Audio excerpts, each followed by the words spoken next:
Hello, everyone, and welcome back to the Future is Bilingual podcast. My name is Heather. I am so grateful for you for taking the time to be with me today.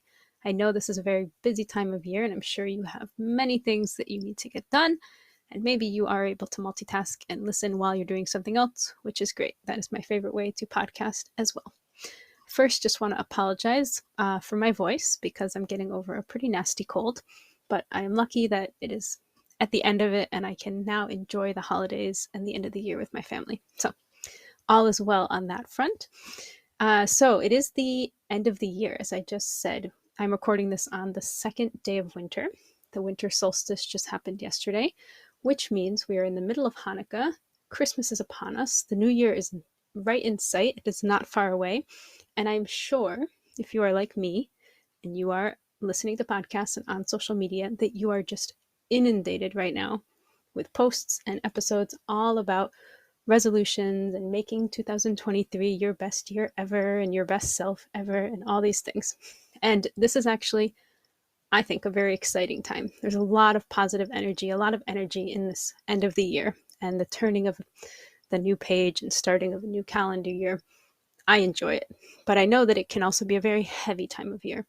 And it's people struggle with this time of year for different reasons. And I just want to bring you a very short episode that will hopefully simplify things and put a little positive spin on it. That is my hope. So hang around if you are interested to hear. The question that I've been asking myself just the past couple days, because I'm, of course, thinking like everybody, how do I make 2023 the best year ever? What happened this year, etc.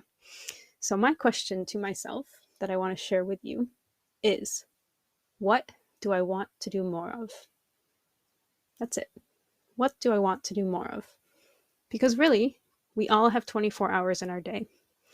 And honestly, most of us, those hours get eaten up by lots of things, lots of responsibilities, jobs, children, just things that we need to do, right? Even just the basics like cooking, cleaning, these things that have to get done.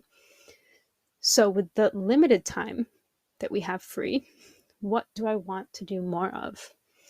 Now, I want you to notice that I'm not looking back at how bad this year was and all the things that quote unquote went wrong this year that I'm going to fix next year. It's not about fixing anything. It's not about thinking of what went wrong.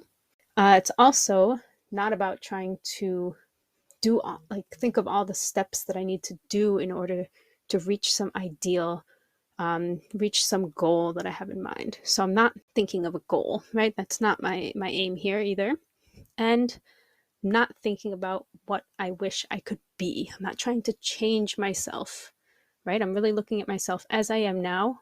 What brings me joy? What do I want to do more of? So that is the question I would like you to ask yourself.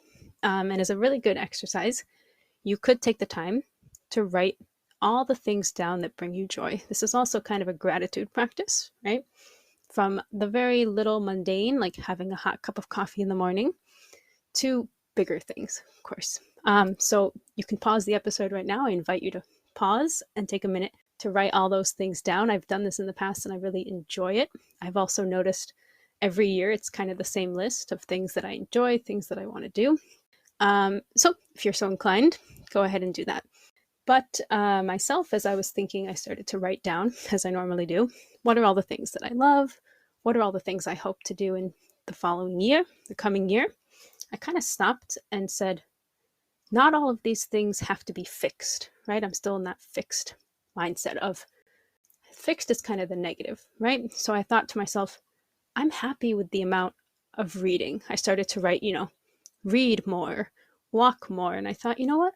I'm happy with the amount of reading I've been doing because I do it every night before bed. And it's just a relaxing way that I, most nights, I shouldn't say all nights, walk more. Well, I walk most days. So these are things I actually don't need to focus on per se. So I stopped writing and I said, okay, I'm just going to write down the things that really I should focus on so that my list is not so overwhelming. Because when I was doing this exercise, I would write these super long lists of all these things that brought me joy, which is wonderful, but it doesn't really give me something to work with. So this year I'm going to focus on things that I want to do more of, right? Things that are bringing me joy, but I want to focus on them so that I make the time for them. So these are kind of the things that maybe you let slip through the cracks that you wish you had made more time for. Not to get negative, but right, if you do think back to the year, maybe you wish you had spent more time doing X, Y, or Z. Now, there's a few things you need to remember. We need to be realistic. As I said, there are many things we need to do every day, and we don't have endless hours to spend doing all the things we love, kicking our feet up, reading a good book by the fire, and ignoring all of our responsibilities. So please be realistic and think, what can you actually add, right? If these are things that you haven't been doing enough of, do you have time realistically to add them in? Hence why I don't want myself to have this hugely long list that seems impossible, right? It's better to focus on one or two things and then feel some success. Oh, I'm doing these things more. This feels awesome. I love these things. They bring me joy. Maybe I can add another one mid-March, something like that, right? You also need to remember, if you are saying yes to something, that probably means you need to say no to something else. So we need to kind of be, what's the word? We need to be honest about how we're spending our time, right? So everything we do takes time, and there's not an endless supply of it. So if you have to find space, you probably need to take something else out. Okay, just realistically, there's not time in the day.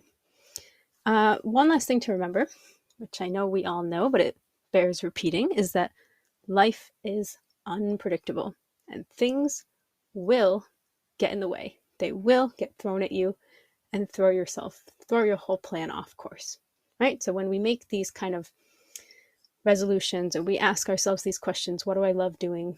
What do I want to do more of? Just remember that you don't really get to control how 2023 will turn out. With the best of intentions, life will happen.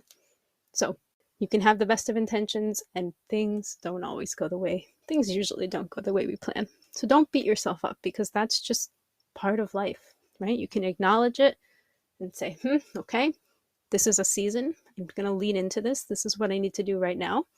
And when I'm ready, I will get back on track.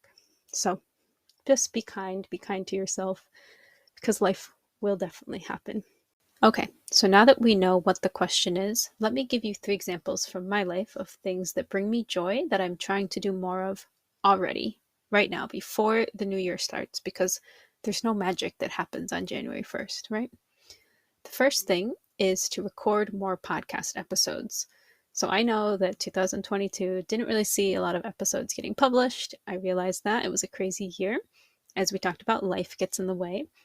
But I'm working behind the scenes on some solo ideas and getting some guests lined up. So even publishing this episode, right, is an example of getting more episodes published so that this does become more of a regular thing, because it really does bring me joy to record these and to publish them, and then to get feedback even from one person just lights up my whole day, my whole month when I think about, okay, one person is getting something out of this. It's worth it. So that's number 1. Number 2 is to read more in French, Spanish, and Italian. So as you guys know, I'm a French and Spanish teacher, so it's always good to keep up reading with those. You can get so much vocab from reading. It's just very enriching. And I've been learning Italian since March 2021, or is it 2020? I've been learning Italian, I don't know how long. So reading in those languages is just really great. It's enriching for my vocabulary, my grammar, and it's just very helpful, and it's something that I enjoy doing, but that I don't always push myself to do. I've mentioned that I like to read before bed, and I'm kind of lazy because I'm tired, so I usually pick a book that's in English, but I've been trying to find other times in the day, or just kind of force myself to get out of my comfort zone and maybe read in one of my languages, because really it's not that hard, and it'll help me calm down and go to bed regardless. So as some of you on Instagram know, I've been reading In altre parole by Jhumpa Lahiri, who's one of my favorite authors in English. And this is a book she published in Italian, so very fun. And I have a bilingual edition, but I've just been very slow reading it. So I'm hoping to finish that soon. And I also recently started a book, just a little livre de poche, like a small book that I bought called Les enfants sont rois. Children Are King, or Kings. So I'm hoping to finish those and, just keep going with this momentum of reading more in languages, finding different books on different apps, free books that I can get from libraries, things like that. The third thing that bringing me joy that I want to continue doing is studying Derija on my own and with my tutor. So committing myself to using a tutor has been very helpful. She points out so many different things. I'm learning so much, and it's also helping me stay, kind of on top of it, right? It forces me to kind of do things, study, and it's just helped me make a lot of progress because it does force me to sit down and do something every week. But I do want to study more on my own as well. I've got some resources, apps, and some YouTube channels and things of that nature. So I hope to continue studying a bit more on my own as well to kind of supplement what she and I are doing together. Okay, so before I close this very short episode, I did want to mention that there are a couple episodes in the archive, in case you haven't listened to them, that could be helpful this time of year when you're thinking about goals and things of that nature. So the first episode I want to suggest to you is episode 29, which was called How to Turn Goals into Habits.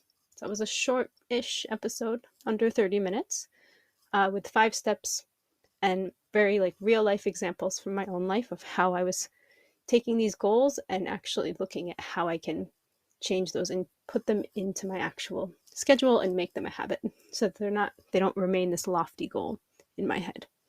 The second episode was episode 41, called Creating an Immersive Environment at Home.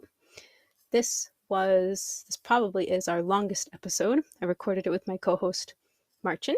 It was an hour and a half, but it has many, many downloads and many people have listened to it because it's of vital importance, right? When we're raising multilingual children, we want to create an immersive environment, and the place we have the most control of is the home, right? So it makes sense that people really wanted to hear that episode. However, that episode is not just for the multilingual parent. We also, my co-host Marcin does not have children, so he and I took this angle where I talked about multilingual parenting and he talked about language learning and how he created an immersive day in German for himself and how I created an immersive day in Polish for my kids.